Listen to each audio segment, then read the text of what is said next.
أهلا بكم متابعينا. في فيديو اليوم باش نقدم لكم أفضل 10 صفقات انتقال لاعبين تونسيين إلى أندية أوروبية في الميركاتو الصيفي 2023. الميركاتو هذا عرف انتقال برشا لاعبين توانسة، منهم اللي اختاروا أندية خليجية ومنهم اللي اختاروا الاحتراف في أوروبا أو المواصلة فيها. باش نحكيو عن الملاعبية اللي انتقلوا إلى أندية أوروبية جديدة واللي باش تخليهم يطوروا مستواهم ويفيدوا المنتخب التونسي في قدم استحقاقاته. في الفيديو هذا مش باش نذكروا اللاعبين اللي جدوا عقودهم واللي رجعوا من الإعارة وما عودوش خرجوا، كما حنبال المجبري اللي اختار البقاء في مانشستر يونايتد بعد العودة من الإعارة من فريق برمنغهام. كذلك سيف الله الطيف اللي جدد فريق بازل إعارته لنادي وينترسور في الدوري السويسري لموسم آخر. في المرتبة العاشرة انتقال عمر رقيق من أرسنال إلى فريق ويغن أتلتيك على سبيل الإعارة. في آخر يوم من الميركاتو الصيفي يقرر أرسنال إعارة المدافع التونسي عمر رقيق صاحب 21 سنة إلى نادي ويغن الناشط في الدرجة الثالثة الإنجليزية حتى جانفي 2024، نفس الفريق اللي لعب معاه معار الموسم الفارط في الشامبيونشيب وهبط إلى الدرجة الثالثة. خطوة مش مثالية للاعب لكنها أفضل من البقاء مع أرسنال اللي ما كانش عنده حتى نية في التعويل عليه وكان سيبقي في فريق الأصاغر. نأمل أنه الموسم هذا يتحصل على فرص أكثر من الموسم الفارط اللي لعب فيه 11 مباراة فقط في الشامبيونشيب. في المرتبة التاسعة انضمام أيمن بن محمد إلى غانغون الفرنسي كلاعب حر.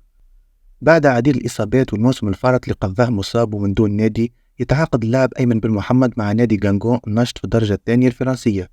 حاولت بعض الأندية التونسية انتدابه في هذا الميركاتو لكنها تخوفت من تجدد إصابته. لاعب ظن الجميع أنه باش يعتزل بعد 2 مرات يصاب فيهم في الأربطة المتقاطعة. نتمناه رجوعه لمستواه القديم مع غانغون في الليغ 2 ولما لا العودة لصفوف المنتخب التونسي. المرتبة الثامنة انتقال رامي كعيب من هيري نيفن الهولندي إلى جورغاردن السويدي. الظهير الأيسر صاحب 26 سنة رامي كعيب اللي اختار تمثيل تونس في ماي 2022 يحط الرحال في فريق جورغاردن وصيف الدوري السويدي قادما من هيري نيفن اللي ما كانش يعول عليه برشا في الدوري الهولندي. رامي سيحصل على فرص لعب أكثر في الدوري السويدي ويحاول تطوير مستواه هناك للفوز بمكان في قائمة المنتخب التونسي. شارك فريقه في تصفيات دوري المؤتمر الأوروبي لكنه لم يتأهل. المرتبة السابعة انتقال محمد دراجر من نوتنغهام فورست الإنجليزي إلى بازل السويسري. الظهير الأيمن للمنتخب التونسي أيمن دراجر يمضي لفريق بازل السويسري في صفقة قدرت ب420 ألف يورو. بعد عدم اقتناع نوتنغهام بقدراته للعب في البريمير ليج، دراجر يختار فريق محترم أوروبيا واللي ينجم ياخذ فرصته ويطور قدراته. اللاعب يعرف مليح الدوري السويسري وتألق فيه الموسم الفارط وقت اللي كان معار لفريق لوزيرن. بازل حاليا يعرف تراجع في مستواه وين احتل المركز الخامس في الدوري الموسم الفارط، وهذا الموسم فشل في تجاوز تصفيات دوري المؤتمر الأوروبي. المرتبة السادسة انتقال عمر العيوني من فاليرينغا النرويجي إلى هاكن السويدي. مهاجم المنتخب التونسي عمر العيوني ينتقل من صاحب المركز السادس في الدوري النرويجي إلى بطل الدوري السويدي. خطوة جيدة للمهاجم اللي يحتاجه المنتخب التونسي في ظل نقص اللاعبين التوانسة في مركز رأس الحربة. عمر بدأ الموسم بقوة مع فريقه الجديد ويسجل 3 أهداف إلى حد الآن وساهم في تأهل فريقه لمجموعات الدوري الأوروبي. المهاجم افتك مكانه كأساسي في الفريق وباش يلعب بالأوروبا ليج في مجموعة تضم كل من ليفركوزن الألماني وكاراباك الأذربيجاني ومولدي النرويجي. المرتبة الخامسة انتقال محمد علي بن رمضان من الترجي التونسي إلى فرنشفاروس المجري كلاعب حر. بن رمضان واحد من أفضل لاعبي البطولة التونسية، يختار الاحتراف في أوروبا في صفوف بطل المجر بعد نهاية عقده مع الترجي. فرنشفاروس نادي ممتاز كأول خطوة في أوروبا للاعب من البطولة التونسية، فريق مهيمن على الدوري ويشارك في المسابقات الأوروبية بانتظام. هذا الموسم بمشاركة بن رمضان فشل الفريق في التأهل لدوري أبطال أوروبا لكنه نجح في التأهل لدوري المؤتمرات الأوروبي. وسط ميدان المنتخب التونسي باش يلعب في مجموعة تضم كل من فيورنتينا الإيطالي وجينك البلجيكي وسوكاريكي الصربي. دالي صاحب 24 سنة يطمح في السير على خطى مواطنه عيسى العيدوني اللي انتقل من فرنشفاروس المجري إلى واحد من أندية الدوريات الكبرى يونيون برلين الألماني. المرتبة الرابعة صفقة انتقال حمزة رفيعة من بيسكارا إلى ليتشي الإيطالي. المهاجم التونسي حمزة رفيعة يمضي مع فريق ليتشي الناشط في السيري آ بصفقة بلغت 800 ألف يورو. بعد تجارب إعارة فاشلة وتراجع مستواه وابتعاده عن المنتخب التونسي، حمزة رفيعة يمضي هذا الموسم مع فريق من الدوري الإيطالي الدرجة الأولى. شارك مع ليتشي في أول 3 مباريات كأساسي وسجل هدف عالمي ضد فيورنتينا وبذلك يرجع لقائمة المنتخب التونسي الأخيرة بعد تحسن مستواه. نأمل أن يواصل التألق ويفرض نفسه في فريقه الجديد. المرتبة الثالثة، انتقال إلياس العاشوري من فيبورغ السويدي إلى كوبنهاغن السويدي.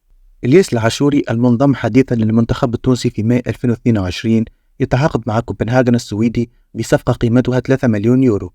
المهاجم التونسي انضم إلى وصيف الدوري الدنماركي وعمل بداية قوية معاه هذا الموسم، سجل 2 أهداف وقدم 3 أسيست في 9 مباريات، كما تألق في تصفيات دوري أبطال أوروبا وساهم بشكل كبير في تأهل فريقه لدور المجموعات. مجموعة كوبنهاغن ضمت كل من بايرن ميونخ ومانشستر يونايتد وغالاتا سراي التركي. فريق ممتاز للعاشوري وتجربة جيدة باش يخوضها في دوري الأبطال باش تفيده في تطوير مستواه وتخليه يضمن مكانه في تشكيلة المنتخب التونسي. المرتبة الثانية، انتقال إلياس السخيري من كولن إلى أينتراخت فرانكفورت الألماني كلاعب حر. وسط ميدان المنتخب التونسي إلياس السخيري بعد ما كان واحد من أفضل لاعبي البوندسليغا السنة الفارطة مع كولن ينتقل إلى فرانكفورت الألماني بعد ما كان مطلوب من عديد الأندية الأوروبية. السخيري فضل عرض فرانكفورت على فرق كدورتموند وميلان وإشبيليا لأنه كان العرض الأقوى ماديا وتحصل على ضمانات للمشاركة كأساسي مع الفريق. خطوة جيدة للاعب التونسي اللي اختار فريق مراهن على المراكز الأوروبية في الدوري الألماني باش يلعب دوري المؤتمر الأوروبي هذا الموسم اللي تأهل لها عبر التصفيات اللي سجل فيهم السخيري هدف. مجموعته فيها كل من باوك اليوناني، هلسنكي الفنلندي، وأبردن الاسكتلندي. المرتبة الأولى، صفقة انتقال أنيس بن سليمان من برونبي الدنماركي إلى شيفيلد يونايتد الإنجليزي. وسط الميدان التونسي أنيس بن سليمان ينتقل لشيفيلد يونايتد الصاعد للدوري الإنجليزي الممتاز بصفقة قيمتها 2.7 مليون يورو ليكون ثامن لاعب تونسي في تاريخ البريمير ليج. صفقة رائعة للاعب التونسي الشاب صاحب 22 سنة اللي عمل فترة تحضيرات ممتازة مع الفريق الإنجليزي وسجل فيها هدف. شارك كبديل في أول مباراة في الدوري أمام كريستال بالاس ثم تعرض لإصابة. نتمنى أن يفتك مكانه في تشكيلة شيفيلد ويخوض تجربة جيدة في الدوري الإنجليزي. كانوا هذا أفضل 10 صفقات للاعبين تونسيين في أوروبا. لاعبين اختاروا الاحتراف والمنافسة في الدوريات الأوروبية والأكيد باش يفيدوا المنتخب التونسي في قادم مواعيده. جيل جديد واعد للتوانسة وملاعبية طموحين نتمنى لهم كل التوفيق في مسيرتهم. إذا عجبكم الفيديو ما تنسوش تحطوا اللايك على المقطع وتعملوا اشتراك بالقناة باش يوصلوكم بقية فيديوهاتنا. سلام.